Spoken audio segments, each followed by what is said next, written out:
வணக்கம் நண்பர்களே, இந்த பதிவு பார்க்குறது சப்ஸ்கிரைப் பண்ணிங்க, ஃப்ரெண்ட்ஸ் ஷேர் பண்ணுங்கள், சப்போர்ட் பண்ணிங்கன்னா சூப்பர் தான். ஜெயம் பட்டன் சப்போர்ட்டிவ் ஒரு நம்மளே சேனல். நன்றி. இப்போ இந்த 34 தடவை செந்தில் பாலாஜி குறித்து கடந்த ஒரு வருஷம் உள்ளே இருக்கு. அப்படி அவரை பாராட்டி எலெக்ஷன் டைமில் பேசுகிறாப்படி ஸ்டாலின். இப்போ அமலாக்கத்துறை சில ரிப்போர்ட்லாம் 95 பக்கம் 94 பக்கம் அறிக்கை கொடுத்துருக்காங்க கோர்ட்டு கேட்ட மாதிரில. இதில் இவர் என்னடா நான் வெளியே இப்போ எடுக்கிறேன்னு சொல்லிட்டு இருந்த ஸ்டாலின் இனிமேல் என்ன பதில் சொல்ல போகிறான்னு தெரியல. செந்தில் பாலாஜிக்கு மனைவி கூடி கேட்டாங்க, என்ன எதிர்கட்சியை உள்ளே வைக்கிறேன்ட்டு உள்ளே இருக்கவும் ஏன்னா வாங்கி சாப்பிட்டாங்க. அதனால குடும்பமே போய் பார்த்தாங்க ஜெயிலில். அப்போது இப்போ இருக்கிற கட்டத்தில் இவர் என்ன பண்ணுறதுன்னு தெரியாமல் முழிச்சிட்ருக்காரு. என்ன பதில் சொல்கிறதுன்னு ஸ்டாலின். அவர் எப்படி திரும்ப போகிறாருன்னு தெரியல இன்னி செந்தில் பாலாஜி. ஏன்னா அதில் இனி வெளியில் வர முடியுமான்னு தெரியல. அவர் தம்பி வேறு எங்கே இருக்காருன்னு தெரில. அசோக் இன்னும் பிடிபடலை. ஸோ இந்த மாதிரி ஒரு டாக்ஸ் போயிட்டுருக்கு. இதில் அவன் தண்ணி இல்லாமல் திண்டாடிட்டு இருக்கான், தவிக்கிறான். ஒரு பக்கம் இந்த டாஸ்மாக் தண்ணியை கஞ்சா புழக்கமும் ஒரே ரகலை பண்ணிட்டு தெரியிறானு தமிழை முழுக்க. இந்த குடிக்கிற தண்ணி கிடைக்கல. மற்றது எல்லாத்துக்கும் நல்ல போதைப் பொருளெல்லாம் ரொம்ப நல்லா இருக்குது. அதான் திராவிட மாடல் போடும். இவர் ஒன்றுமே தெரியாதட்டு போய் கோல் விளையாட்டு கொடைக்கானல் இருக்கார். அதான் பிரேமலதா இந்த விஜயகாந்த் கூடி பேட்டியில் சொல்லியிருந்தாங்க. பொறுப்பாக இப்போ இருக்கிறதில்ல. இவர் மோடி பார்த்திங்கன்னா இன்னும் ஒரு நாளைக்கு 4-5 தடவை போய் பிரச்சாரம் பண்ணிகிட்டு இருக்காரு. இல்லை இவரோட பெரியவர் தானே அவர். இவர் ஏதோ எல்லாருக்கும் வியாதி வர்றதா வயசாகுது.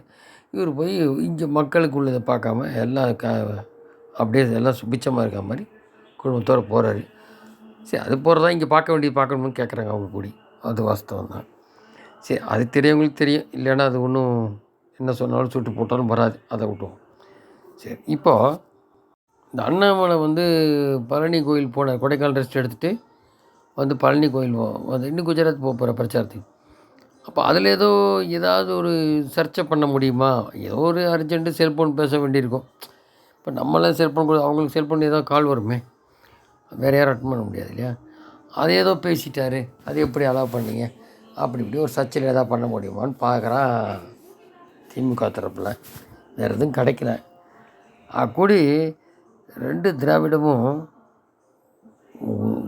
காலியாகிறது உறுதி. ஆனால் இந்த ஒரு நபரை பார்த்து அலறான். ஏன் 2 பேரும் ஊழலில் திளைச்சவனு திமுக. அதனால தான் என்ன ஜீரணிக்க முடியல அவனுனால. அந்த மும்முனை போட்டில் போன தடவை டிச் பண்ணி விட்டான்னு பஞ்சாயத்தில். இப்போ வேண்டாம் அப்படி தான் அந்த தலைவராக இல்லைன்னு சொல்லி தான் 3வது அணி போட்டார். இப்போ பழனிசாமியில் காணாமல் போயிடுவார். இப்போவே பாருங்க, என்னமோ யாகம் நடத்திட்டு இருக்க. அப்படியே அது எதுக்கு யாகம் நடத்துகிறா பழனிசாமி தெரில. ஒரு பக்கம் கம்மியாச்சுன்னா துரத்திடுவாங்கிறாரு திமுக ஸ்டாலின் அமைச்சர்லேருந்துன்னு. இவருக்கு யார் வேலை செய்யலை, பணம் கொடுத்துங்கிறாங்க. இப்படி நிறைய டாக்ஸ் போயிட்டுருக்கு.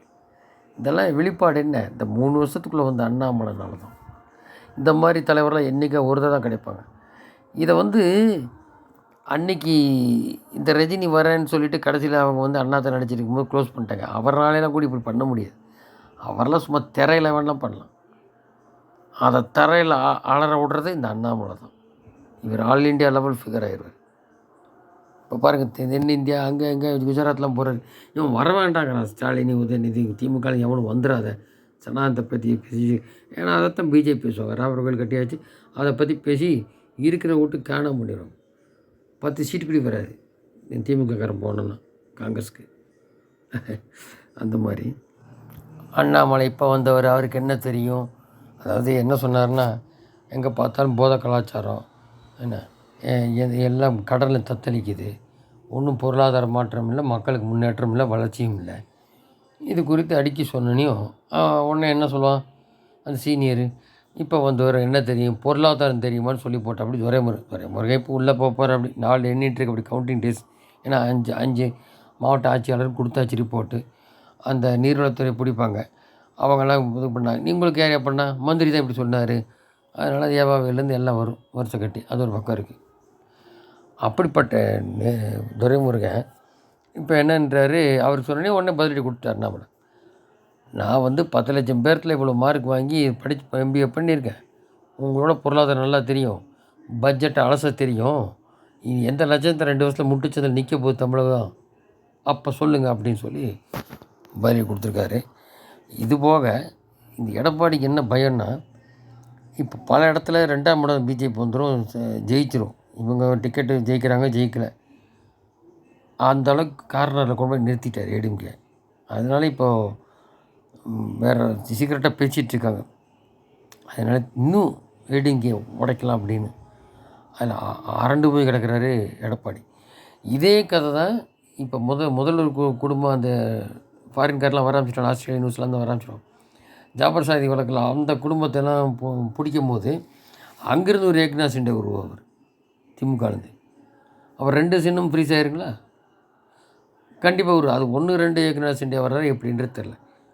அப்படியே எலெக்ஷன் முடிஞ்சினுமே இது பண்ணி விட்ருவாங்க. ஏன்னா இது பர்பஸாக சொல்லியிருக்காரு. நாளைக்கு மம்தாவுக்கும் வரத்தான் போகுது. அது இது பர்பஸாக சொல்லியிருக்காரு மோடி. அது சொன்னால் செஞ்சிடுவார்.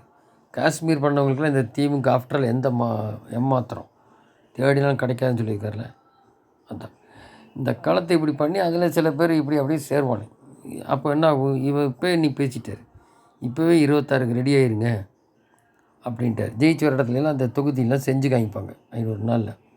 அதனால் இன்னும் மும்மரமாக பாத யாத்திரை அது எங்கே கொண்டு போகணுமோ அதை இன்னும் லிஃப்ட் பண்ணி விட்ருவாங்க பிஜேபி.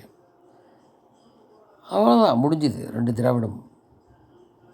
அதுதான் மக்களுக்கு விடிவு. இவனுங்க சொல்கிறதெல்லாம் விடிவு இவனுக்கு குடும்பத்துக்கு தான். அதனால் வரவே ஒழிச்சு தள்ளிவிடணும் அப்படிங்கிறது மக்கள். அதனால தான் ஓட்டு போடாத அறிவுஜீவியமாக இருக்கிறவங்களும் வந்து ஓட்டு போட்டிருக்காங்க. தரும் காங்கிரஸு மற்ற திமுக எல்லாமே மாறி ஓட்டு போட்டிருக்காங்க. அதனால தான் இப்போது 1,00,000 ஓட்டு எல்லாம் காணாமல் போயும் கூட ஏன் ஜெயிப்பாங்க அப்படின்னு வருதுன்னா அதான் காரணம். அதனால் இன்னும் கொஞ்ச நாள் தெரிய தான் போகுது. சில பேர் திமுக வாஷ் அவுட்டுன்னு சொல்கிறாங்க. அது எதாக இருந்தாலும் நிலைமை வரும்போது தெரிய போகுது. பார்ப்போம். நன்றி. ஜெயந்த்.